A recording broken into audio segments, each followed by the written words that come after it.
Adding Sam's Club to fetch rewards is very easy to do. Today I'm gonna show you how to do it. First, follow along the steps to fetch rewards.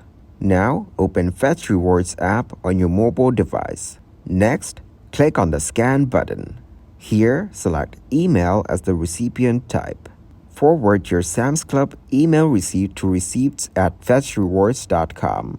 Then, wait for the receipt to be processed. So, in case of any issue, customer support can be contacted. With your Sam's Club membership linked to Fetch Rewards, you can now start scanning your Sam's Club receipts using the app. This will allow you to earn rewards for eligible purchases made at Sam's Club. As you scan receipts from Sam's Club and other eligible stores, you will earn points in your Fetch Rewards account. These points can be redeemed for various rewards including gift cards, discounts, and more.